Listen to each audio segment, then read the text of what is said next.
Friends, स्वागत है आपका आपके अपने यूट्यूब चैनल ओसीसी बाय विपुल सर में। दोस्तों, आज हम लोग पढ़ेंगे बीएससी सेकेंड ईयर के फिजिक्स के सेकेंड पेपर के मोस्ट इंपॉर्टेंट क्वेश्चन के पार्ट नंबर 10 में एक और धमाकेदार भयंकर इंपॉर्टेंट क्वेश्चन को, जिसका नाम है मैक्सवेल इक्वेशन। आप लोग अगर अपना प्रीवियस ईयर पेपर उठा करके देखेंगे तो मुझे नहीं लगता कि कोई ऐसा साल होगा जिसमें मैक्सवेल इक्वेशन को ना पूछा हो। हर साल में लगातार मैक्सवेल इक्वेशन पूछा जाता है, और वो भी कोई शॉर्ट में नहीं पूछा जाता है। जब भी पूछा जाता है तो 10 नंबर में पूछा जाता है, आपका सबसे लॉन्ग वाले में पूछा जाता है। तो प्लीज़ आप लोग जा करके देखिएगा, चेक करिएगा, और इस वीडियो को पूरा लास्ट तक अच्छे तरीके से देखिएगा, अच्छे से समझिएगा क्या है मैक्सवेल्स लॉ। ठीक है, अब आते हैं देखते हैं किस तरीके से आपसे क्वेश्चन पूछा जाएगा। तो आप देखेंगे, write down Maxwell's equation of electromagnetic waves, how these equations are governed by the laws of electromagnetic induction. पहला तो पूछने का टाइप ये है कि ये पूछेगा कि मैक्सवेल इक्वेशन को लिखिए। मैक्सवेल जो इक्वेशन होता है इलेक्ट्रोमैग्नेटिक वेव का, इसको लिखना है। How these equations are governed by the laws of electromagnetic induction. Electromagnetic induction के जो लॉज हैं उनसे किस तरीके से इसको हम लोग गवर्न कर सकते हैं, ये इस तरीके से पूछता है। जबकि आप देखेंगे इसकी जो लैंग्वेज है ना, आप समझ नहीं पाएंगे इसका आंसर हम क्या लिखें, लेकिन जो भी हम आंसर करवाने जा रहे हैं वही आंसर इस क्वेश्चन का भी आंसर होगा।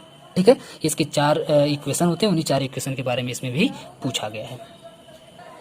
नेक्स्ट टाइप जो है पूछने का वो है derive Maxwell's equation in differential form. तो डिफरेंशियल फॉर्म में आपको मैक्सवेल इक्वेशन को का डेरिवेशन करना है। और याद रखिएगा, मैक्सवेल इक्वेशन कोई एक इक्वेशन नहीं है। अभी हम आपको आगे बताते हैं कितना लंबा चौड़ा इक्वेशन है। ये देखने में आपको छोटा क्वेश्चन लग रहा है, लेकिन छोटा इसको समझिएगा मत। ठीक है, नेक्स्ट जो इसका टाइप है पूछने का वो है explain the concept of Maxwell displacement current. तो ये आपका छोटा सा है, बहुत ज़्यादा लंबा नहीं है। ये आपकी पूरी थियरी है, इसमें कोई कैलकुलेशन कोई डेरिवेशन नहीं है, ये बस एक थियरी है। इसको वैसे हम करवा चुके हैं आपको कि जो डिस्प्लेसमेंट करंट वाला एक वीडियो हम आपको बनाए थे पिछले वीडियो में, उसमें हम आपको करवा चुके हैं डिस्प्लेसमेंट करंट क्या होता है इसके बारे में। वही था मैक्सवेल वाला डिस्प्लेसमेंट करंट, लेकिन एक बार आज हम फिर से करवा देंगे। सेम वही कॉन्सेप्ट रहेगा, बस थोड़ा सा डिफरेंस, थोड़ा सा लॉन्ग में करवाएंगे आज, ताकि अगर आपको ये लॉन्ग में अगर पूछ देता है, आप देख पा रहे हैं बी वाले सेक्शन में आपसे पूछा हुआ, बी वाले सेक्शन में, तो आप लोग आराम से कर ले जाएं अगर लॉन्ग में पूछे तो भी।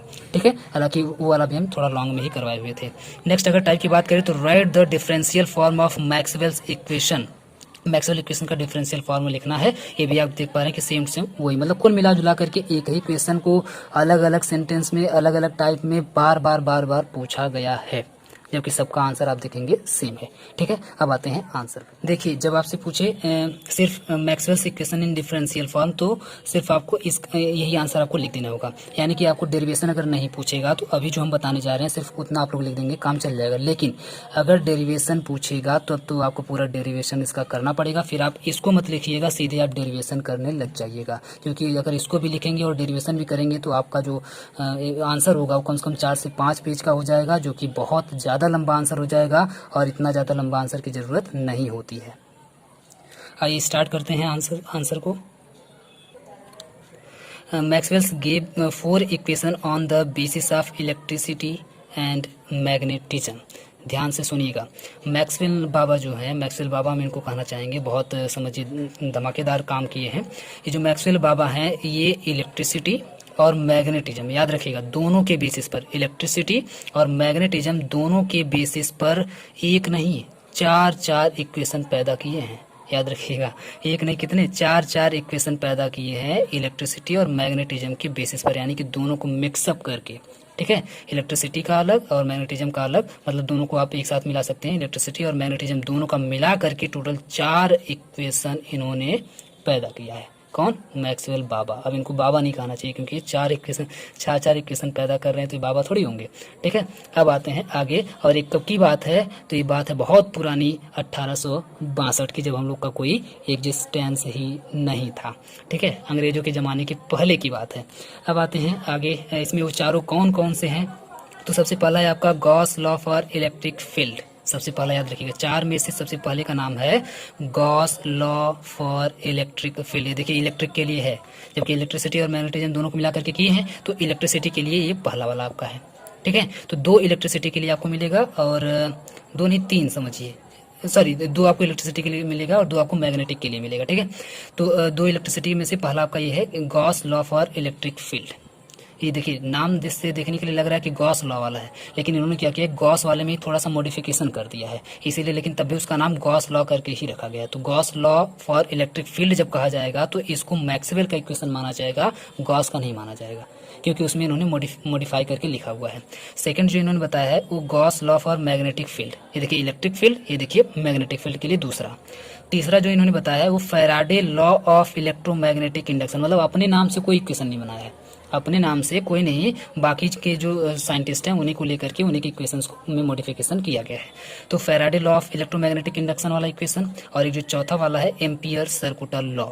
और अगर हम लोग बात करें तो ये चारों ही हम लोग पढ़ चुके हैं अभी तक। गॉस लॉ आप लोग पढ़ चुके हैं, फैराडे लॉ आप लोग पढ़ चुके हैं, एम्पियर सर्कुलर लॉ आप लोग पढ़ चुके हैं, ये सब के सब हम लोग पढ़ चुके हैं। तो इस वीडियो को देखने से पहले हम आपसे हाथ जोड़ करके रिक्वेस्ट करेंगे, प्लीज़ जा करके ये सभी वीडियो पहले देख करके आइए, फिर इसको अगर आप लोग देखेंगे तो आपको ज़्यादा बेहतर समझ में आएगा। ठीक है, थोड़ा सा कॉम्प्लिकेटेड आज का वीडियो होने वाला है, लेकिन कोई बात नहीं, हम आपको बहुत ही ईजी करने की कोशिश करेंगे जिससे आराम से आप लोग समझ पाए, कोई दिक्कत ना होने पाए। अब आगे अगर हम लोग बात करें तो इसमें द डाइवर्जेंस एंड कर्ल, याद रखिएगा दो चीज़ें इसमें आपको बार बार देखने के लिए मिलेंगी, और शायद आप उसी में बार बार कंफ्यूज भी होंगे कि डाइवर्जेंस क्या है और कर्ल क्या है। तो ये दोनों नाम अभी फिलहाल आप लोग याद रखिए, आगे अभी हम बताएंगे कहाँ पे डाइवर्जेंस होगा, कहाँ पे कर्ल होगा। ठीक है, तो divergence and curl relation of electric and magnetic field are called Maxwell's equation. तो ये जो चारों इक्वेशन है, इन्हीं चारों इक्वेशन में दो चीज़ इन्होंने घुसाया है। वो दो चीज़ कौन है, एक डाइवर्जेंस है, एक कर्ल है। इन्हीं चारों इक्वेशन में दो चीज़ बोले ना मॉडिफाई करके लिखे हैं, तो मॉडिफाई क्या किए हैं, डाइवर्जेंस घुसाए हैं या तो कर्ल घुसाए हैं।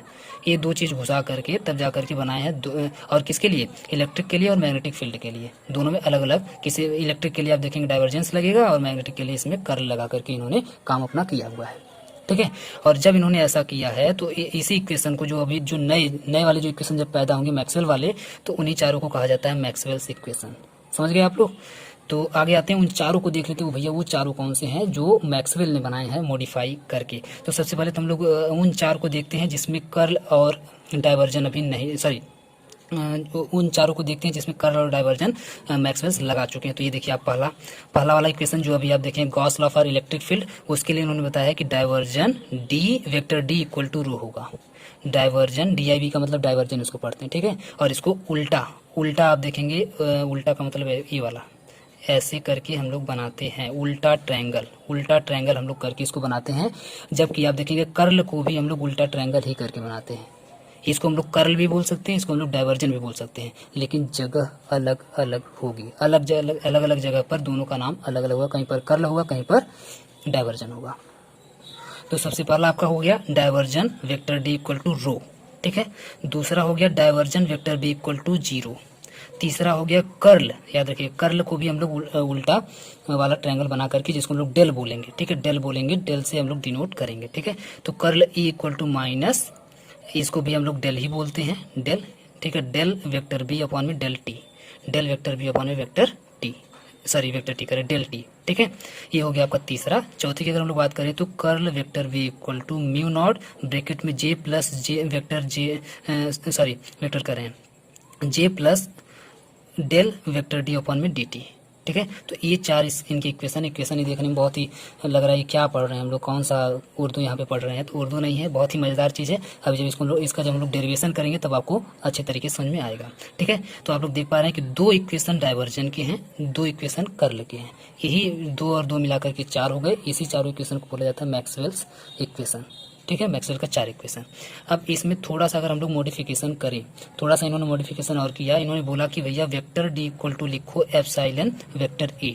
इन्होंने बोला कि वेक्टर डी इक्वल टू लिखो एप्सिलॉन वेक्टर ए, और वेक्टर बी इक्वल टू लिखो म्यू नॉड वेक्टर एच। इन्होंने बोला कि वेक्टर बी इक्वल टू आपको पुट करना है म्यू नॉड वेक्टर एच। तो दो वैल्यू जो हम लोग इसमें पुट कर देंगे, तो पुट करने के बाद अब ये चारों के चारों बदल जाएंगे और बदल करके नए फॉर्म में आ जाएंगे। उस नए फॉर्म का इक्वेशन कौन सा होगा, तो याद रखिएगा डाइवर्जन को भी हम लोग उल्टा ट्रायंगल और कर्ल को भी हम लोग उल्टा ट्रायंगल बना करके अब दिखाने जा रहे हैं। अब सिर्फ इसका हिंट देंगे, पूरा नहीं लिखेंगे। तो ये देखिए आपका हो गया vector del into vector E equal to epsilon और अपान में आपका, सॉरी एप्सिलॉन, रो अपान में एप्सिलॉन हो जाएगा। क्यों हुआ है हम आपको दिखाते हैं। क्योंकि मैक्सवेल बाबा अभी कहे हैं कि भैया वेक्टर डी इक्वल टू रखो एप्सिलॉन वेक्टर ई रखो। तो यहाँ पे आपको दिख रहा होगा वेक्टर डी, तो वेक्टर डी की जगह पे यहाँ पे क्या रख दें, यहाँ पे रख दें एप्सिलॉन वेक्टर ई रख दें। तो जब यहाँ पे एप्सिलॉन वेक्टर ई रखेंगे तो वेक्टर ई तो वहीं रहेगा, इसको यहीं छोड़ देते हैं, और ये जो एप्सिलॉन है इसको जब इस साइड लेकर के आएंगे तो रो के नीचे चला आएगा, रो के नीचे आ जाएगा, तो वही यहाँ पे लिखा गया है रो के नीचे करके। ठीक है, अब दूसरे इक्वेशन में अगर हम लोग आए हैं तो वेक्टर बी है, तो वेक्टर बी के लिए उन्होंने बोला है कि भैया वेक्टर बी इक्वल टू रखो म्यू नॉट वेक्टर एच रखो, म्यू नॉट वेक्टर एच रखो। तो जब यहाँ पे म्यू नॉट वेक्टर एच अगर यहाँ पे रख देंगे तो आप देखेंगे म्यू नॉट को अगर इधर लेके जाएं तो म्यू नॉट अगर यहाँ पे डिवाइड करेगा जीरो को तो जीरो हो जाएगा, और बचेगा क्या, सिर्फ वेक्टर एच बचेगा, तो वेक्टर एच यहाँ पे हो जाएगा। और डाइवर्जन को यहाँ पे हम लोग उल्टा ट्रायंगल बना देंगे। ठीक है, वेक्टर डेल बना देंगे।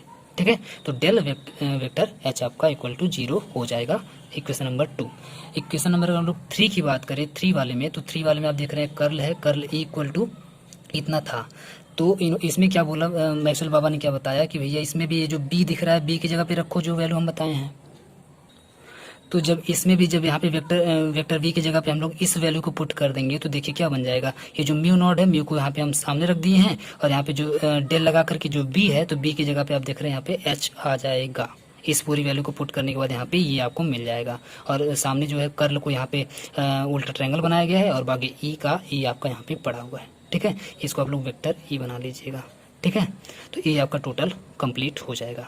और चौथे इक्वेशन की अगर हम लोग बात करें तो चौथे इक्वेशन में कर्ल बी इक्वल टू, तो कर्ल बी का मतलब यहाँ पे क्या रखना है, ये वैल्यू रखनी है। जब इस वैल्यू को अगर आप पुट करेंगे तो यहाँ पे म्यू नॉट वेक्टर एच होगा, तो वेक्टर एच को यहीं रहने देते हैं, और जो म्यू नॉट है म्यू नॉट को भेज देते हैं इस साइड। जब इस साइड भेज देंगे तो क्या हो जाएगा, आप देख पा रहे हैं यहाँ पे भी म्यू नॉट है और यहाँ पे भी म्यू नॉट है, कट हो जाएगा, और बचेगा क्या, जे प्लस जे डी अपॉन में टी, जे प्लस जे डी अपॉन में टी बचेगा। जबकि जो यहाँ पे जो आपको दिख रहा होगा वेक्टर डी की वैल्यू इन्होंने दे दिया है, तो वेक्टर डी की भी वैल्यू उठा करके यहाँ पे पुट कर देंगे, तो पुट करने के बाद आपको टोटल इक्वेशन ये मिल जाएगा। आप लोग थोड़ा सा पुट कर लीजिएगा, हम डायरेक्ट यहाँ पे लिखे हैं तो हो सकता है आपको कन्फ्यूजन हो। आप लोग इसमें ये दोनों वैल्यूज को, ये जो वेक्टर डी है और वेक्टर बी है, इन दोनों ही वैल्यूज को आप लोग इन चारों इक्वेशन में पुट करिएगा। पुट करने के बाद जो आएगा आंसर वही आपका ये चारों इक्वेशन बन जाएगा।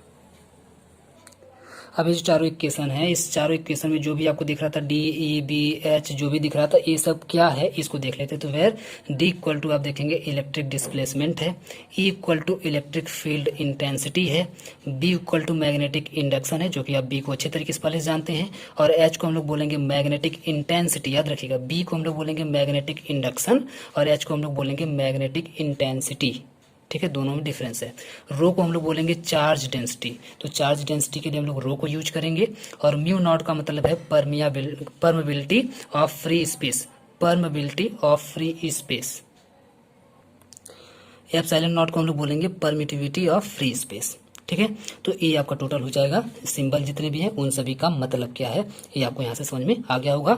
इन सभी को अगर आपको जानना है तो आप लोग खुद जा करके सर्च करिए, इसको नेट पर से आप लोग पढ़िए या फिर बुक्स वगैरह में देखिए ये सारी चीज़ें क्या होती हैं। अब इतना डिटेल में अगर जाएंगे तो वीडियो बहुत ज़्यादा लंबा हो जाएगा। ठीक है, तो हम सीधे सीधे मुद्दे की बात करते हैं। तो मुद्दे की बात यह है कि 4 इक्वेशन आपका हो गया। अब अगर आपसे सिर्फ ये पूछता है कि आप मैक्सवेल्स के इक्वेशन को लिखिए या फिर मैक्सवेल के इक्वेशन की डिफरेंशियल फॉर्म को लिखिए, तो यहाँ तक आप लोग लिख देंगे, आराम से आपका आंसर कंप्लीट हो जाएगा। लेकिन अगर आपसे ये बोल देता है कि भैया सिर्फ लिखने से काम नहीं चलेगा, आप डेरिवेशन करिए, तो आप यहाँ तक लिखिएगा ही मत। फिर आप सीधे यहाँ से स्टार्ट करिएगा, क्योंकि डेरिवेशन ही इसका बहुत लंबा है, ऊपर से 4 इक्वेशन का डेरिवेशन है, तो आप समझ सकते हैं कि बहुत ज़्यादा हो जाएगा। ठीक है, तो 4 इक्वेशन का हम लोग डेरिवेशन करेंगे, ये खुद ही अपने आप में बहुत ज़्यादा लंबा हो जाएगा। तो जहाँ पर भी अगर आपको डेरिवेशन बोल दे तो सीधे आप लोग यहीं से आंसर स्टार्ट कर दीजिएगा, और सिर्फ अगर लिखने के लिए बोल दे तो यहाँ तक लिख करके छोड़ दीजिएगा, आपका आंसर बैलेंस कर जाएगा, बहुत ज़्यादा लंबा चौड़ा नहीं होगा। अब आते हैं मैक्सवेल्स फर्स्ट इक्वेशन पे। तो आप जानते हैं कि first equation divergence D equal to rho है, divergence vector D equal to rho है, ये पहला इक्वेशन उनका था। अब इसको हमें करना है प्रूफ। तो इसको प्रूफ करने के लिए आप जानते हैं इसका जो नाम था, इसका नाम था Gauss law for electric field. इसका नाम क्या था, Gauss law for electric field था पहले वाले इक्वेशन का नाम। तो गॉस थ्योरम ही इसमें हम लोग लगाएंगे। We know that the Gauss law of electrostatic is given by, आप जानते हैं गॉस लॉ जो हम लोग आपको पढ़ाए हुए हैं, अगर आप लोग नहीं पढ़े तो प्लीज जाकर गॉस लॉ वाला वीडियो देख लीजिए, हम आपको पहले ही बोले हैं। तो गॉस लॉ वाले वीडियो में हम लोग देखे थे कि गॉस महाराज जो बताए थे वो ये इक्वेशन बताए हुए थे। ये इक्वेशन किसका है, ये इक्वेशन है गॉस का। अगर आपको नहीं याद है तो याद होना चाहिए, अगर आपको नहीं याद है तो equation vector E dot vector D S equal to में क्यू अपॉन एप्सिलॉन नॉट, ये आपको इक्वेशन याद होना चाहिए, गॉस लॉ का ये इक्वेशन है। क्लियर है? तो वेयर नहीं, if rho is the density of the charge distribution then, अगर रो को आप जानते हैं कि हम लोग क्या बोलते हैं, चार्ज डेंसिटी बोलते हैं। तो अगर इसको हम लोग चार्ज डेंसिटी मान लेते हैं तो Q इक्वल टू क्या हो जाएगा, तो Q इक्वल टू हो जाता है, आप देखेंगे यहाँ पे इंटीग्रल रो, और V का मतलब यहाँ पे आप बहुत ज़्यादा टेंशन मत लीजिएगा, V का मतलब यहाँ पे डाइवर्जेंस थोड़ा सा है, इसको आप ज़्यादा माइंड मत करिएगा, V को भी हम लोग हटा देंगे, सिर्फ यहाँ पे लिखते हैं V को भी हटा दिया जाएगा। तो आप देखेंगे Q इक्वल टू आ जाएगा आपका इंटीग्रल रो। अब इसमें पुट कर देंगे Q की वैल्यू, और जो ही हम लोग Q की वैल्यू पुट करेंगे तो Q की वैल्यू यहाँ से क्या निकलेगी, Q की वैल्यू यहाँ से निकलेगी Q इक्वल टू, इसको कर देंगे इस साइड, तो रो आपका एप्सिलॉन नॉट आपका आ जाएगा यहाँ। तो ये एप्सिलॉन नॉट अगर यहाँ आ जाएगा तो इस टोटल को उठा करके हम लोग मान लीजिए यहाँ पे लिख दिए हैं, यहाँ पे Q की वैल्यू को यहाँ पे पुट कर देंगे। तो अब यहाँ पे जो आपका था एप्सिलॉन नॉट, इसको अगर हम लोग फिर से इस साइड लेकर के जाना चाहें तो फिर से आप देखेंगे जैसे यहाँ पे नीचे था वैसे यहाँ पर फिर से नीचे आ जाएगा। तो आप लोग समझ पाए होंगे Q की वैल्यू कैसे रखी गई है। तो Q इक्वल टू आप देखेंगे एप्सिलॉन नॉट यहाँ पे जाएगा तो यहाँ पे मल्टीप्लाई कर देगा, और यहाँ पे रखने के बाद फिर से इसको हम लोग इधर लेके आएंगे तो फिर से एप्सिलॉन नॉट नीचे आ जाएगा। बाकी आपका इंटीग्रल में रो आपका यहाँ पे पड़ा रहेगा, ये P नहीं है रो है, याद रखिएगा, ठीक है। तो ये आपका रो यहाँ पे हो जाएगा। तो यहाँ तक बात आप लोग समझ पाए होंगे। Now applying Gauss diversion theorem, अब हम लोग गॉस डाइवर्जन थ्योरम को अप्लाई करते हैं। याद रखिएगा यहाँ पे एक ट्रिक आप लोग अलग से कहीं पर रफ पर नोट कर लीजिए कि जब भी लिखा जाए कि अप्लाई गॉस डाइवर्जन थ्योरम, जब भी गॉस डाइवर्जन थ्योरम को अप्लाई किया जाएगा तो ds को बदला जाएगा dv में, ठीक है, ds को बदला जाएगा dv में। याद रखिएगा गॉस डाइवर्जन थ्योरम को यूज करने का मतलब, इसीलिए यहाँ पे v लिखा गया था। गॉस डाइवर्जन थ्योरम को यूज करने का मतलब होता है कि ds को बदला जाएगा dv में ठीक है। जब ds को dv में बदला जाएगा तो गॉस डाइवर्जन थ्योरम वहां पे लगाना पड़ेगा। ये ट्रिक आप लोग आराम से कहीं पर नोट कर लीजिए। दूसरा ट्रिक इसमें ये रहेगा कि जब भी हम लोग ds को dv में यहाँ पे बदलेंगे, मतलब गॉस डाइवर्जन थ्योरम लगाएंगे, तो यहाँ पर जो ये उल्टा ट्रायंगल आएगा जिसको लोग डेल बोलेंगे, यहाँ पर इसका नाम होगा डाइवर्जन div। यहाँ पर इस उल्टे ट्रायंगल का नाम होगा डाइवर्जन div। अब ध्यान से देखिएगा, जो ही हम लोग ds को dv में बदलेंगे, तो सिर्फ इतना होगा, बाकी देखिए सब कुछ सेम टू सेम हम लोग उतार लेंगे। सिर्फ फर्क इतना होगा कि यहाँ पर देखिए ds है तो यहाँ पे हो जाएगा dv, यहाँ पे कुछ नहीं था तो यहाँ पे भी हो जाएगा dv, क्योंकि हम लोग इस पूरे को dv में बदल रहे हैं। जब पूरे को dv में बदलेंगे तो यहाँ पर भी dv लग जाएगा, यहाँ पर भी dv लग जाएगा, और एक यहाँ पे उल्टा ट्रायंगल यानी कि डेल बन जाएगा जिसका नाम होगा डाइवर्जन, जिसका नाम होगा क्या, डाइवर्जन। तो डाइवर्जन यहाँ पे लग जाएगा, इंटू dv लग जाएगा, यहाँ पर भी इंटू dv लग जाएगा, बाकी सब कुछ सेम टू सेम उतार लेंगे। अब देखिए अब करेंगे कट। अब क्या क्या कट करेंगे, यहाँ से आपको इंटीग्रल दिख रहा होगा, इंटीग्रल का साइन ये कट हो जाएगा इससे। देखिए काटना नहीं है, याद रखिएगा काटना, यहाँ पे काट करके दिखाना नहीं है, ये अंडरस्टूड होता है। यहाँ पे दिखाएंगे आप तो गलत हो जाएगा, यहाँ पे दिखाया नहीं जाता, ये रूल नहीं है, काट करके दिखाया नहीं जाता, ठीक है। सिर्फ यहाँ पे अंडरस्टूड होता है, अपने समझ लिया जाता है। ये बस समझाने के लिए है कि ये समझिए इससे कट जाएगा, dv समझिए dv से कट जाएगा। बाकी क्या बचा, यहाँ पे आपके सामने ये बचा डाइवर्जन वेक्टर ही बचा, divergence vector D equal to में ये आपका एप्सिलॉन बचा, और नीचे में सॉरी यहाँ पे आपका रो बचा, रो के नीचे आपका एप्सिलॉन बचा, तो रो अपॉन में एप्सिलॉन। बाकी सब कुछ आप देख पा रहे हैं यहाँ से कट चुका है।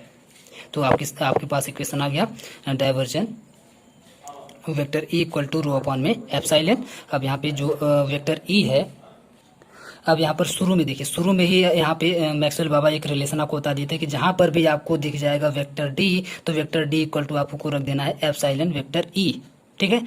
अब वहां पे आपको वेक्टर ई दिख रहा था, तो वेक्टर ई इक्वल टू अगर हम लोग निकालें वेक्टर ई इक्वल टू, तो क्या हो जाएगा, वेक्टर ई इक्वल टू हो जाएगा वेक्टर डी अपॉन में एप्सिलॉन हो जाएगा। तो इसी वैल्यू को वेक्टर ई की वैल्यू के यहाँ से उठा करके हम लोग पुट करने जा रहे हैं वहां पर।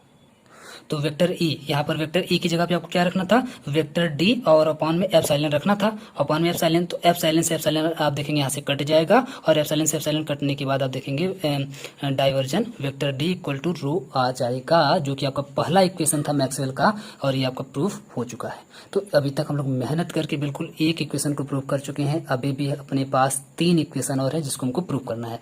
अब आते हैं सेकंड इक्वेशन पर, मैक्सवेल का सेकंड इक्वेशन की हम लोग बात करें तो मैक्सवेल सेकंड इक्वेशन क्या है, डाइवर्जन b इक्वल टू 0 है। ये थोड़ा सा छोटा है, ये जल्दी प्रूफ हो जाएगा। तो divergence vector v equal to 0, इसको आपको प्रूफ करना है। तो we know that the net magnetic flux, इसमें मैग्नेटिक फ्लक्स की बात आएगी, क्योंकि यहाँ पे आप देख रहे हैं कि ये आपका बी का मतलब क्या होता है, बी का मतलब होता है मैग्नेटिक इंडक्शन होता है, मैग्नेटिक इंडक्शन होता है। तो we know that the net magnetic flux through the closed surface equal to zero.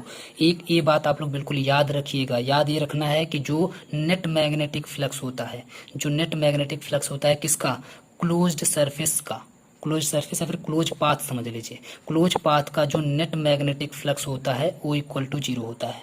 और मैग्नेटिक फ्लक्स को हम लोग बोलते हैं vector B dot D S, vector V dot vector D S, vector B dot vector D S, आगे integral आपका लगा होगा, इसे बोलते हैं हम लोग मैग्नेटिक फ्लक्स। ठीक है, तो ये जो मैग्नेटिक फ्लक्स है, यानी कि आपका जो मैग्नेटिक फ्लक्स है इक्वल टू जीरो होता है, किसके लिए, तो क्लोज्ड पाथ के लिए या फिर क्लोज्ड सरफेस के लिए। तो ये इक्वेशन आपको बिल्कुल याद होना चाहिए। अब इसमें भी हम लोग लगा देंगे गॉस डाइवर्जन थ्योरम, जो आपको अभी मिला है उसमें भी हम लोग लगा देंगे गॉस डाइवर्जन थ्योरम। तो देखिए क्या मिलेगा और क्यों लगा रहे हैं, कैसे लगा रहे हैं, ध्यान से देखिए। बार हम फिर से पीछे चलते हैं। ये जो राज अभी आपको पता चला है, राज ये है कि मैग्नेटिक फ्लक्स जो होता है क्लोज्ड सरफेस का वो जीरो होता है। इसी में लगा देना है Gauss theorem, Gauss diversion theorem, sorry Gauss diversion theorem आपको लगा देना है। और जब आप गॉस डाइवर्जन थ्योरम लगाएंगे तो गॉस डाइवर्जन थ्योरम हम लोग क्या करते हैं, डीएस को बदल देते हैं डीवी में, इस डीएस को बदल देते हैं डीवी में, और जो ही यहाँ पे हम लोग डीवी करेंगे तो डीवी करने के बाद यहाँ पे लग जाता है डाइवर्जन, उल्टा ट्रायंगल बना करके डाइवर्जन लगा देते हैं, जिसको हम लोग डेल पढ़ते हैं। ठीक है, तो डेल यहाँ पे लग जाएगा और यहाँ पे आपका हो जाएगा डीवी इक्वल टू में जीरो है, तो इधर लगाएंगे आप तो कोई मतलब निकलेगा नहीं, सब कुछ हो जाएगा जीरो। तो वही चल रहे हैं लगाने। ये देखिए, जो हम लोग गॉस डाइवर्जन थ्योरम का यूज करेंगे तो यहाँ पे हो जाएगा डाइवर्जन डीवी और यहाँ पे हो जाएगा आपका वेक्टर वी डीवी और इक्वल टू में जीरो। तो इधर जीरो है, तो जीरो में अगर आप लोग लगाते भी यहाँ पे हैं तो फिर से मल्टीप्लाई होकर के जीरो हो जाएगा, तो यहाँ पे लगाने का कोई मतलब है नहीं। इधर जब लगाया जाता है तो इधर लगाने के बाद ये आपका कट जाता है और डाइवर्जन आपका यहाँ से कट जाता है। यहाँ पर भी जीरो था तो हम लोग लिखे नहीं है, आप चाहें तो यहाँ पे ऐसे करके डीवी यहाँ पे लिख सकते हैं। तो जब ऐसे करके जब आप यहाँ पे डीवी लिख देंगे, ये देखिए बना दे रहे हैं, पेन थोड़ी सी गड़बड़ चल रही है, अभी नई पेन है ना, तो थोड़ा सा एडजस्ट करिएगा। ये देखिए, तो ए आपका इससे कट जाएगा और डीवी आपका इससे कट जाएगा, आप लोग काटिएगा मत, ये अंडरस्टूड होता है। ठीक है, जब ये इससे कट जाएगा तो बचेगा क्या अपने पास, डाइवर्जन वेक्टर बी और इक्वल टू में आपका जीरो बचेगा, इक्वल टू में आपका क्या बचेगा, जीरो बचेगा। या फिर आप चाहें तो अपने समझ लें कि ये जो था ये कट चुका है, या फिर इधर जाएगा तो जीरो हो जाएगा। तो अपने से आप इसको और इसको हटा दीजिए, जब हटा देंगे तो बचेगा divergence vector B equal to zero, जिसको वेक्टर बी को जब आप हटाएंगे तो वेक्टर बी की वैल्यू क्या पुट करनी है, आप लोग जाकर के पीछे देखिए हम क्या पढ़ाए हुए हैं। तो वेक्टर बी की वैल्यू आप जब आप पुट कर देंगे तो वेक्टर बी की जगह पे आ जाएगा आपका वेक्टर एच आ जाएगा। कैसे आया है हम आपको वैल्यू एक बार और दिखा देते हैं। तो शुरुआत में जो मैक्सवेल बाबा एक और वैल्यू बताए थे कि वेक्टर बी इक्वल टू हमेशा आपको म्यू नॉट वेक्टर एच लिखना है, म्यू नॉट वेक्टर एच लिखना है, इसी वैल्यू को उठा करके आपको उसमें पुट कर देना है। चलिए पुट करते हैं। तो इसमें जो ही आप लोग वेक्टर वी की जगह पे पुट करेंगे वेक्टर एच और यहाँ पे म्यू नॉट इसके बगल में म्यू नॉट होगा, तो म्यू नॉट को जो ही आप लोग इस साइड लेकर के जाएंगे तो वो भी हो जाएगा जीरो, क्योंकि जीरो से डिवाइड होगा तो वो भी आपका आराम से जीरो हो जाएगा। तो सीधे सीधे कहें तो divergence vector H equal to zero हो जाएगा, जो कि हमारा दूसरा इक्वेशन था मैक्सवेल का, जो कि प्रूफ हो चुका है। ठीक है, तो दो इक्वेशन प्रूफ हो गए। अब आते हैं तीसरे इक्वेशन पर। तो मैक्सवेल का जो तीसरा इक्वेशन है, मैक्सवेल थर्ड इक्वेशन जो आपका है वो है curl vector A equal to minus में डेल वेक्टर वी अपॉन में डेल टी। तो ये आपका है मैक्सवेल का तीसरा इक्वेशन। इसको थोड़ा ध्यान से समझिएगा क्योंकि इसमें थोड़ी सी नई चीजें आपको देखने के लिए मिलेंगी। इसमें आपको एक रिलेशन पहले से पता होना चाहिए कि स्मॉल ई यहाँ पर जो है यानी कि इलेक्ट्रिक करंट इक्वल टू यहाँ पे होता है डी फाई अपॉन में D T, minus D phi upon में डी टी होता है, E equal to minus D phi upon में डी टी होता है। फाई का मतलब यहाँ पे है मैग्नेटिक फ्लक्स, फाई का मतलब यहाँ पे है मैग्नेटिक फ्लक्स। ठीक है, तो डी फाई अपॉन में डी टी होता है, जबकि मैग्नेटिक फ्लक्स यानी कि फाई इक्वल टू होता है बी डॉट डी एस, जबकि फाई इक्वल टू होता है बी डॉट डी एस। आप जानते हैं magnetic flux phi equal to होता है vector B into D S होता है, वेक्टर डी एस होता है। अब इसी वैल्यू को उठा करके इस फाई की जगह पे पुट कर देंगे। तो इसमें जब आप लोग फाई की वैल्यू को पुट कर देंगे, फाई की वैल्यू को उठा करके इसमें जब पुट कर देंगे तो आपको मिल जाएगा ये। ठीक है, देखिए डी अपॉन में डी टी हो जाएगा आपका इतना, और माइनस लगा है फाई की जगह पे उठा करके इसको उठा करके यहाँ पे रख देंगे तो ये आपका मिल जाएगा। ठीक है, आप लोग पुट कर लीजिएगा। पुट करने के बाद नेक्स्ट स्टेप की अगर हम लोग बात करें तो थोड़ा सा चेंज होगा। तो जब हम लोग यहाँ पे D upon D T minus D upon D T जो है इसको यहाँ पर ला करके जब इसको डिफ्रेंशिएट किया जाएगा डी अपॉन डी टी से, तो डिफ्रेंशिएट करने के बाद जो डी एस है आपका, बस याद कर लीजिए, ये बस समझ, ये मत सोचिएगा कहाँ से बदल रहा है, सीधे सीधे याद कर लीजिए कि डी अपॉन डी टी जब यहाँ से इसको डिफ्रेंशिएट करेगा तो ये बदल जाएगा आपका डी टी में। ठीक है, ये आपका बदल जाएगा डी टी में, और ये जो आपका जो बी है ये बदल जाएगा आपका वेक्टर ई में। ठीक है, तो इसको जब डिफ्रेंशिएट टोटल किया जाएगा तो ई इक्वल टू आपका इतना मिल जाएगा, और आगे लग जाएगा आपका क्लोज्ड इंटीग्रल यहाँ पे आपका लग जाएगा। ठीक है, तो इस तरीके से इस वाले यहाँ पे जब डिफ्रेंशिएट करने के बाद यहाँ पर आ जाएंगे, और यहाँ पर आने के बाद बस यहाँ पे आपको डीएल दिख रहा है, जब डीएल दिख रहा है तो डीएल को हटाने की कोशिश करेंगे। उससे पहले थोड़ा सा ध्यान दीजिए क्या किया जाएगा, यहाँ पर ई दिख रहा है आपको, तो ई की वैल्यू पुट करेंगे। ई की वैल्यू क्या है, ई की वैल्यू है इतनी, ई की वैल्यू है इतनी, तो इस वैल्यू को उठा करके पुट कर देंगे ई की जगह पे। ठीक है, तो इसके इक्वल टू क्या हो जाएगा, इसके मीन्स यहाँ पे लिखा गया है, इस टोटल को यहाँ पर लिखा गया है, तो इस टोटल की इक्वल टू ई की वैल्यू यानी कि इतना हो जाएगा, तो इसको उठा करके यहाँ पे रख दिया गया है, यानी कि इसके इक्वल टू हो जाएगा इतना, तो इसके इक्वल टू हो जाएगा इतना। बात को समझ पाए आप लोग, ई की वैल्यू को पुट कर दिया गया, यहाँ से उठा करके यहाँ रख दिया गया है। क्लियर है, तो यहाँ पे आपका हो जाएगा। अब थोड़ा सा ध्यान से अगर आप लोग देखेंगे तो क्या किया गया है कि यहाँ पे दिख रहा होगा आपको ds, यहाँ पे दिख रहा होगा आपको dl, तो बताइए हमको क्या करना चाहिए। तो यहाँ पे आपको हटाना पड़ेगा dl को यहाँ पे आपको हटाना पड़ेगा, लेकिन इस बार हमको dl को dv में नहीं बदलना है, dl को dv में नहीं बदलना है, यानी कि डाइवर्जन नहीं लगाना है, गॉस डाइवर्जन थ्योरम यहाँ पे नहीं लगेगा। इस बार हमको dl को बदलना है ds में, इस बार हमको dl को बदलना है ds में, तभी तो काट पाएंगे। तो ds को जब dl को हम लोग जब ds में बदलेंगे तो वहां पर यूज करेंगे हमेशा यूजिंग स्टोक्स थ्योरम। जब भी dl को बदलना हो आपको ds में तो वहां पर हमेशा स्टोक्स थ्योरम का यूज किया जाता है, और स्टोक्स थ्योरम में हमेशा कर्ल लगता है। याद रखिएगा, हम आपको बताया था कि जब भी गॉस थ्योरम अप्लाई किया जाएगा, गॉस डाइवर्जन, तो वहां पर डाइवर्जन लगेगा, और जब भी स्टोक्स थ्योरम अप्लाई किया जाएगा तो यहाँ पर कर्ल लगेगा। इसको भी कहीं अलग से ट्रिक के रूप में नोट कर लीजिए। ठीक है, अब जब यहाँ पे या फिर ऐसे ट्रिक के रूप में नोट कर लीजिए, जब dl को बदला जाएगा ds में तो यहाँ पे कर्ल आएगा, जब dl को बदला जाएगा dv में तो वहां पर आएगा डाइवर्जन। ठीक है, तो ये दोनों ट्रिक आप लोग अपने दिमाग में क्लियर रखिएगा, तब आपको कर्ल और डाइवर्जन में कंफ्यूजन नहीं होगी। बस आपका अब सॉल्व हो गया। यहाँ पर जब हम लोग dl को बदल देंगे ds में हो जाएगा, और यहाँ पे आप जानते हैं जो ही यहाँ पे dl को ds में बदलेंगे तो आगे कर्ल लग जाता है। कर्ल का मतलब उल्टा ट्रायंगल, कर्ल का मतलब क्या होता है, उल्टा ट्रायंगल, या फिर कर्ल ही लिख दीजिए तब भी हो जाएगा।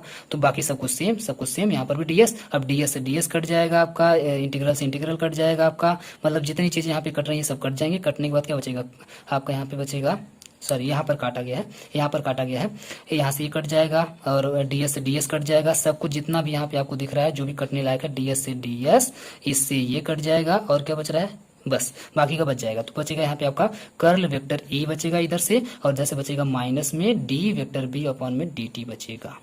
ठीक है, तो बाकी सब कुछ उतार लेंगे, और यही आपका था मैक्सवेल का तीसरा इक्वेशन जो कि प्रूफ हो चुका है। अब आते हैं चौथे पर। चौथा वाला थोड़ा सा लंबा है, आप लोग थोड़ा सा धैर्य बना करके वीडियो को देखिएगा। थोड़ा सा आपको कॉम्प्लिकेटेड भी लग रहा होगा, लेकिन कोई बात नहीं, आप लोग रिवाइज करके वीडियो को देखिएगा, आपको आराम से समझ में आएगा। तो मैक्सवेल्स फोर्थ इक्वेशन जो आपका है वो है curl vector B equal to mu naught J plus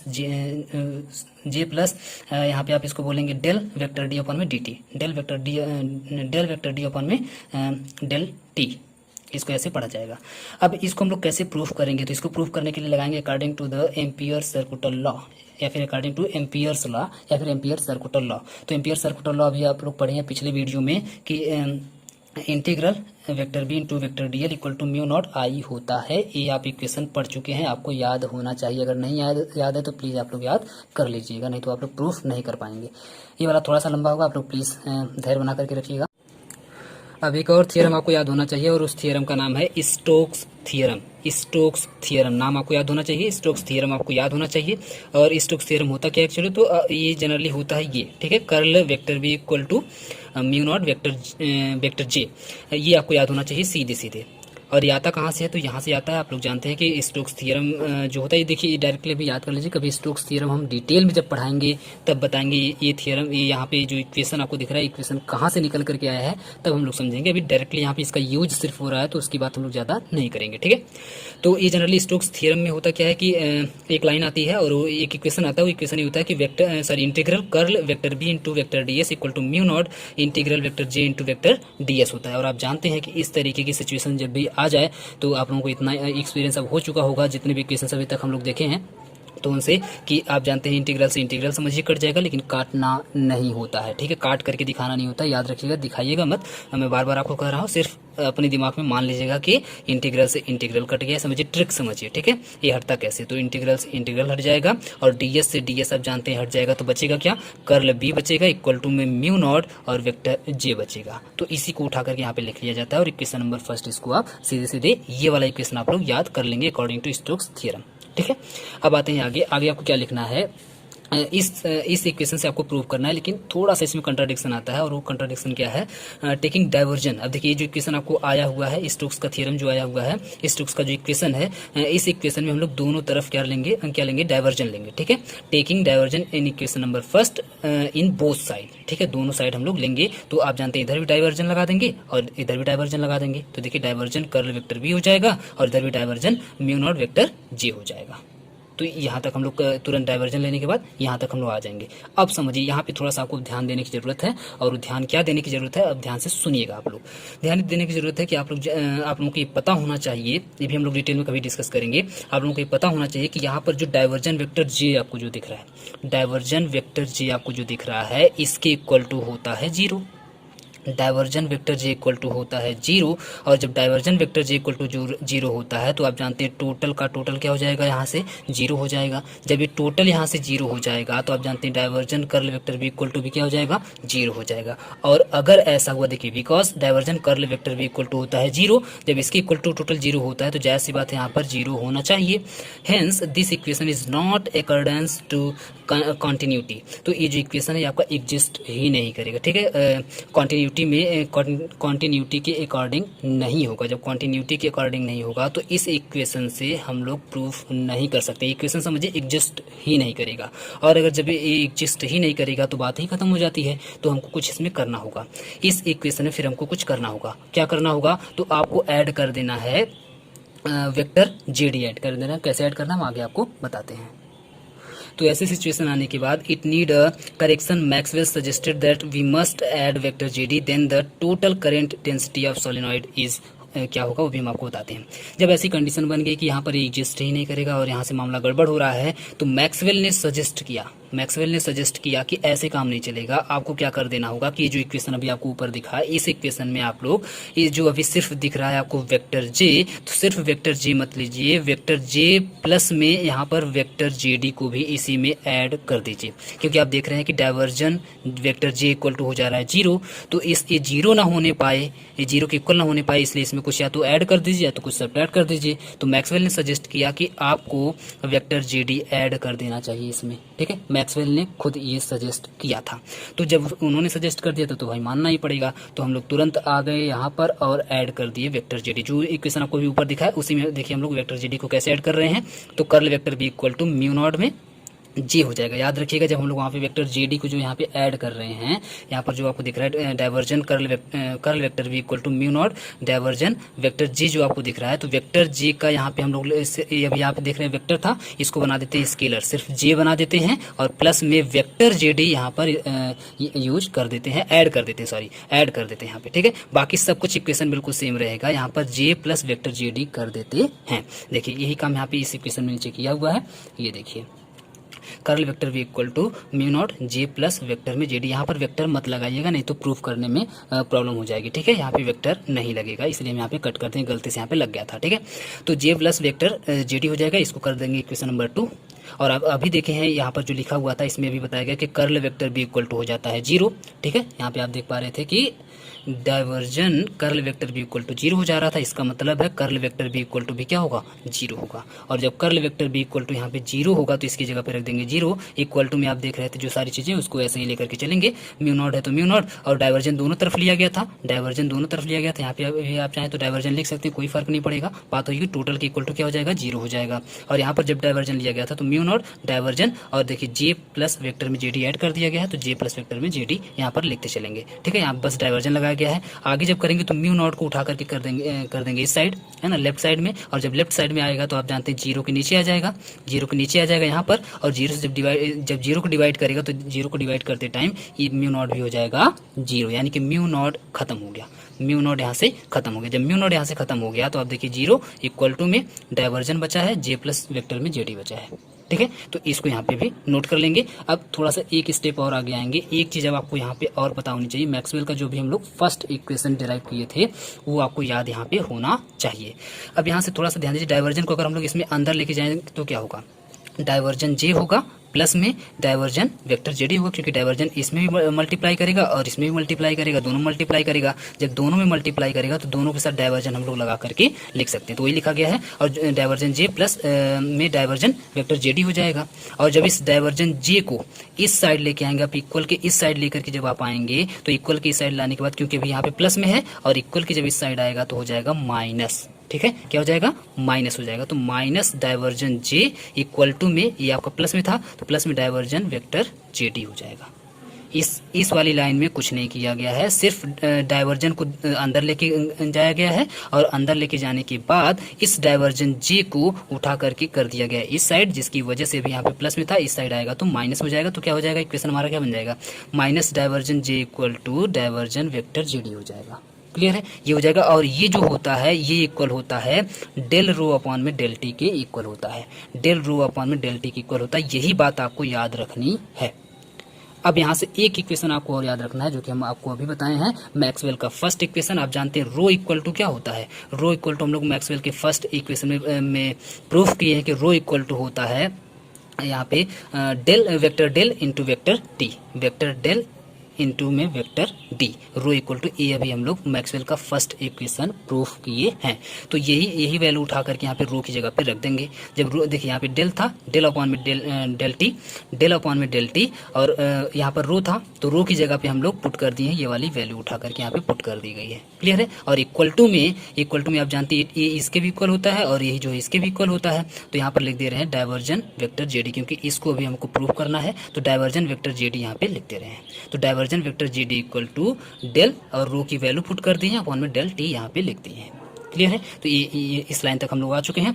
एक स्टेप और हम लोग आगे बढ़ते हैं, बस बहुत ही जल्दी प्रूफ होने वाला है। तो इसको तो सेम टू सेम ऐसे ही उतार देंगे, इधर की साइड पूरी की पूरी ऐसे सेम टू सेम उतार देंगे। इधर थोड़ा सा अगर हम लोग ध्यान देंगे तो इधर आप जानते हैं ये जो उल्टा ट्रायंगल बनता है, ये आप जानते हैं कि पहले वाले इक्वेशन में, मैक्सवेल के पहले वाले इक्वेशन में इसको हम लोग क्या बोलते थे, डाइवर्जन बोलते हैं, है ना। इसी को हम लोग डाइवर्जन भी बोलते हैं, इसी को हम लोग कर्ल भी बोलते हैं। लेकिन मैक्सवेल के फर्स्ट इक्वेशन में डाइवर्जन नहीं था, ये कर्ल नहीं था, ये डाइवर्जन था, है ना। ये जो उल्टा ट्रायंगल यहाँ पे बना हुआ है जिसको हम लोग डेल भी बोलते हैं, ये यहाँ पर डाइवर्जन था।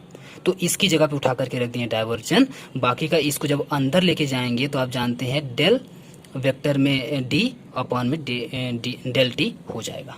क्लियर है। सेम टू सेम यहाँ पे ऐसे लिख लिए हैं, बहुत ज़्यादा कुछ इसमें नहीं किया गया है। अब नेक्स्ट स्टेप में हम लोग इसमें क्या किए हैं, नेक्स्ट स्टेप में आप जानते हैं डाइवर्जन इधर भी आपको दिख रहा है, डाइवर्जन इधर भी आपको दिख रहा है। तो क्या होगा, डाइवर्जन से डाइवर्जन कट जाएगा, बचेगा क्या, vector J D equal to del vector D upon में डेल टी बच जाएगा, जिसको मान लेंगे इक्वेशन नंबर 3। इसको क्या मान लेंगे, इक्वेशन नंबर 3 मान लेंगे। अब इक्वेशन नंबर 3 में जो वेक्टर जेडी की वैल्यू आई है, इस वैल्यू का यूज करेंगे हम लोग इक्वेशन नंबर 2 में। यहाँ पे आप लोग देख पा रहे हैं कि वेक्टर जेडी यहाँ पे दिख रहा है आपको, वेक्टर जेडी आपको यहाँ पे दिख रहा है ना, जो अभी हम लोग अलग से ऐड किए हुए थे। तो वेक्टर जेडी हमको निकालना था, तो वेक्टर जेडी की वैल्यू अभी हम लोग निकाल लें। वेक्टर जेडी इक्वल टू आप देख पा रहे हैं कि डेल वेक्टर में डी अपॉन में डी टी, ये वैल्यू हमारे पास आ गई है। तो इसी वैल्यू को उठा करके पुट कर देंगे इक्वेशन नंबर यहाँ पर 2 में, जेडी की जगह पर। तो हम लोग लिखेंगे क्या, आगे देखते हैं। तो अब हम लोग लिखेंगे from equation number 2 and 3। Equation number 2 और 3 से हम लोग को क्या मिलेगा, therefore curl vector B equal to mu naught J plus में यहाँ पे आप जानते थे वेक्टर जेडी था, तो वेक्टर जेडी की जगह पे हम लोग पुट कर दिए हैं वेक्टर जेडी की वैल्यू उठा करके डेल वेक्टर में डी अपॉन में डेल टी, इसको उठा करके यहाँ पे पुट कर दिया गया है। जब इसको यहाँ पे उठा करके पुट कर दिया गया तो एक चीज़ आप अब और जानते हैं कि मैक्सवेल ने ही बता रखा है कि जहाँ पर भी आपको वेक्टर डी दिखे, तो वेक्टर डी इक्वल टू आप खुशी बिल्कुल रख सकते हैं epsilon vector E, epsilon vector E रख सकते हैं, जो कि हम शुरू में ही आपको बताए हुए थे, आपको याद होना चाहिए। तो वेक्टर डी की जगह पे इसको उठा करके पुट कर देंगे तो क्या हो जाएगा, curl vector B equal to में म्यू नॉट जे प्लस इसके बाद यहाँ पे जो आपका डेल है तो डेल लग जाएगा, और यहाँ पे डी की जगह पे क्या रखना था, वेक्टर डी की जगह पे रखना था आपको एप्सिलॉन वेक्टर में ई। तो एप्सिलॉन को बाहर कर दिया गया है, यहाँ पे लिख दिया गया है, और वेक्टर ई को उठा करके यहाँ पर लिख दिया गया है, और अपॉन में डेल टी आपका यहाँ पे पहले से था। और यही तो है आपका मैक्सवेल का फोर्थ इक्वेशन। यही इक्वेशन हमको प्रूव करना था। यही इक्वेशन आपका मैक्सवेल का चौथा इक्वेशन है जिसे हमको प्रूव करना था। तो यहाँ आने के बाद आपका चारों का चारों मैक्सवेल का इक्वेशन प्रूफ हो जाता है। उम्मीद करते हैं चारों इक्वेशन आपको बहुत ही आसान लगा होगा, आसानी से आपको समझ में आ गया होगा। अब एक पॉइंट और आपका बचता है, एक हेडिंग और इसमें बचती है, उसको भी हम लोग जल्दी से कर लेते हैं। टाइम ज़्यादा हो गई है लेकिन फिर भी हम उम्मीद करते हैं कि आप लोगों के पास धैर्य हमसे ज़्यादा है, तो आप लोग बिल्कुल एकदम खुशी खुशी पढ़ रहे होंगे, कोई दिक्कत आपको नहीं हो रही होगी। अगर आपको वीडियो लंबा लगे तो प्लीज़ आप लोग ब्रेक लीजिए, वीडियो को रोकिए और रोकने के बाद जाइए आराम से, आराम करके आइए, चाय पी के आइए, इसके बाद फिर से वहीं से कंटिन्यू कर लीजिए। एक लास्ट पॉइंट जो हमको इसमें पढ़ना था इस वीडियो में, वो है आपका मैक्सवेल डिस्प्लेसमेंट करंट। आज हम लोग मैक्सवेल को पूरी तरह से खत्म कर लेंगे। मुझे नहीं लगता कि मैक्सवेल से और कोई क्वेश्चन अब बचेगा। पूरा का पूरा मैक्सवेल एक ही वीडियो में आपका खत्म। ठीक है, तो ये मैक्सवेल से लास्ट टॉपिक हम लोग पढ़ रहे हैं जो आपके एग्जाम में आता है। टॉपिक्स तो बहुत होंगे लेकिन हम लोग सब कुछ नहीं पढ़ते हैं, आप लोगों को पता है, जो एग्जाम में आता है सिर्फ वही पढ़ते हैं। तो एक लास्ट टॉपिक बचता है जो आपके एग्जाम में पूछा जाता है मैक्सवेल से, वो है Maxwell displacement current. Maxwell displacement current क्या होता है, इसको आपको पूछा जाता है एग्जाम में। और अब जब डिस्प्लेसमेंट करंट की बात आ गई है तो डिस्प्लेसमेंट करंट कैसे प्रोड्यूस होता है, इस पे एक इंडिविजुअल वीडियो आपको बना करके प्रोवाइड किया गया है। जो लोग नहीं पढ़े तो प्लीज़ मेरी रिक्वेस्ट है कि आप लोग जाकर के पहले डिस्प्लेसमेंट करंट, उसका नाम, उस वीडियो का नाम है how to produce displacement current या फिर how displacement current is produce, ऐसे करके एक वीडियो का नाम है। आप लोग जाइए आराम से प्लेलिस्ट में बीएससी सेकंड ईयर के और उसको देख लीजिए। उसको देखने के बाद अगर आप लोग इसको देखेंगे तो पूरा का पूरा आपको बेहतर तरीके से समझ में आएगा डिस्प्लेसमेंट करंट क्या होता है, क्योंकि उसमें हम डिटेल में डिस्प्लेसमेंट करंट के बारे में डिस्कस कर चुके हैं जो कि इस वीडियो में नहीं करेंगे। ठीक है, एक बार कर चुके हैं, वहां पे जाकर के आप लोग उसको देख लीजिए। अब सीधे हम लोग आते हैं मैक्सवेल डिस्प्लेसमेंट करंट में क्या क्या चीजें बताई गई हैं उस पर आते हैं। इन इलेक्ट्रोमैग्नेटिज्म, आप लोग जानते हैं आपके इस फिजिक्स के पेपर का नाम इलेक्ट्रोमैग्नेटिक्स है ही, तो in electromagnetism displacement current is a quantity. याद रखिएगा, डिस्प्लेसमेंट करंट सिर्फ एक क्वांटिटी होती है। ठीक है, यानी कि सिर्फ एक मैग्नीट्यूड होता है, एक वैल्यू होती है अपियरिंग इन मैक्सवेल्स इक्वेशन, जो कहाँ अपियर होती है, मैक्सवेल के इक्वेशन में अपियर होती है। That is defined in the terms of the rate of change of electric displacement field, जिसको हम लोग इलेक्ट्रिक डिस्प्लेसमेंट फील्ड, याद रखिएगा फील्ड की बात हो रही है। ठीक है, इलेक्ट्रिक डिस्प्लेसमेंट फील्ड के टर्म में हम लोग, इसके रेट के टर्म में हम लोग इसको डिफाइन कर सकते हैं कि अगर इलेक्ट्रिक डिस्प्लेसमेंट फील्ड अगर बढ़ेगी तो डिस्प्लेसमेंट करंट पे क्या फ़र्क पड़ेगा, या फिर इलेक्ट्रिक डिस्प्लेसमेंट फील्ड अगर घटेगी, इसकी वैल्यू अगर घटेगी, इसका रेट अगर घटेगा चेंज होने का, तो डिस्प्लेसमेंट करंट पे क्या फ़र्क पड़ेगा। ये इस टर्म में हम लोग इसको डिफाइन कर सकते हैं, किसको, मैक्सवेल के डिस्प्लेसमेंट करंट को। Displacement current has the same units as electric current. याद रखिएगा, डिस्प्लेसमेंट करंट देखने में करंट तो नहीं होता है, एक्चुअल करंट तो नहीं होता है, लेकिन इसकी यूनिट जो डिस्प्लेसमेंट करंट होती है, इसकी यूनिट वही होती है जो प्योर वाले, एक्चुअल वाले इलेक्ट्रिक करंट की होती है। यानी कि डिस्प्लेसमेंट करंट को हम लोग एक्चुअल करंट मान करके चलते हैं, जबकि एक्चुअल करंट होता नहीं है। तो जो यानी कि कहने का यहाँ पे क्या सेंस है कि डिस्प्लेसमेंट करंट की यूनिट वही होती है जो इलेक्ट्रिक करंट की होती है, इसमें कोई डिफरेंस नहीं किया जाता है। And it is source of the magnetic field just as actual current. याद रखिएगा, जैसे एक्चुअल करंट जो होता है, जो एक्चुअल करंट होता है यानी कि प्योर वाला जो करंट होता है, उस करंट की जिस तरीके से मैग्नेटिक फील्ड होती है, उसी तरीके से डिस्प्लेसमेंट करंट की भी मैग्नेटिक फील्ड होती है, अपना एक मैग्नेटिक फील्ड का सोर्स होता है। और ये सारी बातें क्या है, ये हम आपको बहुत ही डिटेल में वहाँ पर बता चुके हैं। यहाँ पर बस उसी को थोड़ा सा हम एक्सप्लेन करने की कोशिश कर रहे हैं, इसमें बहुत ज़्यादा हम समझाने की कोशिश नहीं करें क्योंकि एक बार हम इसको बता चुके हैं। इसके बाद आगे अगर हम लोग देखें तो how ever it is not an electric current of a moving charge. याद रखिएगा, ये बात हम उसमें भी बताए थे कि जबकि आप जानते हैं कि यह एक मूविंग चार्ज, यानी कि जब चार्ज मूव करता है तब जाके इलेक्ट्रिक फ्लो होती है, ये बात आप लोग जानते हैं। जब कोई चार्ज मूव करता है तब जाकर के इलेक्ट्रिक करंट वहाँ पे प्रोड्यूस होता है, लेकिन जो डिस्प्लेसमेंट करंट होता है ये चार्ज के मूव करने से फ्लो नहीं होता है, प्रोड्यूस नहीं होता है। तो यहाँ पे लिखना पड़ेगा आपको हाउ एवर, जबकि it is not an electric current, यह एक इलेक्ट्रिक करंट नहीं है, किसका नहीं है, ऑफ मूविंग चार्ज, यानी कि मूविंग चार्जेस का इलेक्ट्रिक करंट जबकि नहीं होता है। तो कैसे होता है, इसका आंसर हम आपको दिए हुए हैं उस वीडियो में। ठीक है, but a time varying electric field, लेकिन याद रखिएगा अगर हम लोग बोलें कि क्या ये चार्ज मूव करने की वजह से प्रोड्यूस होता है डिस्प्लेसमेंट करंट, तो बिल्कुल नहीं होता है। लेकिन और टाइम वेरिंग इलेक्ट्रिक फील्ड होता है, यानी कि यह एक इलेक्ट्रिक फील्ड होता है जो टाइम के साथ वेरी करता जाता है, टाइम के साथ घटता रहता है या फिर बढ़ता जाता है। तो आपको ये बात लिखनी पड़ेगी कि यह एक मूविंग चार्ज वाला इलेक्ट्रिक करंट तो नहीं है, लेकिन टाइम के साथ but it is a time varying electric field, या एक टाइम वेरिंग इलेक्ट्रिक फील्ड होता है। ये बात आपको लिखनी पड़ेगी।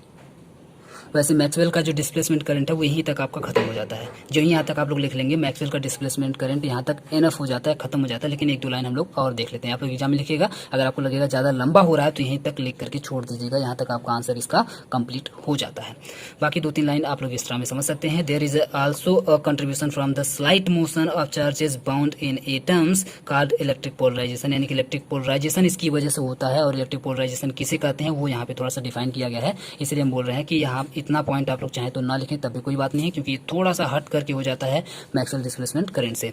इसमें बस ये इतना बताया जा रहा है कि यहाँ पर there is also contribution of the slight motion of charges bound. इसका जो डिस्प्लेसमेंट करंट होता है इसका थोड़ा सा बहुत ही हल्का फुल्का इफेक्ट होता है चार्जेस के बाउंड पर, यानी चार्जेस के मोशन पर हल्का फुल्का, बहुत ही हल्का फुल्का होता है, जिसे हम लोग और ये किसके अंदर होता है, किसी भी एटम्स के अंदर होता है, एटम्स के अंदर, जिसको हम लोग इलेक्ट्रिक पोलराइजेशन भी कहते हैं। तो ये पॉइंट अगर आप लोग नहीं लिखेंगे तब भी कोई बात नहीं है, यहाँ तक ही आपका आंसर कंप्लीट हो जाता है। और यहीं तक आने के बाद आपका पूरा का पूरा मैक्सवेल भी खत्म हो जाता है। तो ये बहुत बड़ी खुशखबरी आपके लिए है कि मैक्सवेल खत्म हो चुका है। और उम्मीद करते हैं पूरा का पूरा मैक्सवेल आपको समझ में आया होगा। कोई डाउट है तो प्लीज़ आप लोग हमको मैसेज करिएगा, व्हाट्सअप कर सकते हैं। व्हाट्सअप नंबर आपको पता ही है कि हर वीडियो में दिया जाता है आपको, आप लोग जाकर के उसमें देखिएगा, मेरा नंबर सेव कर लीजिएगा। आप लोग बिंदास बिल्कुल हमको मैसेज कर सकते हैं, जो भी क्वेश्चन आपका होगा हम उसका जवाब देंगे। आप लोग कमेंट करके भी हमसे पूछ सकते हैं। वीडियो कैसा लगा है प्लीज़ आप लोग बताइएगा।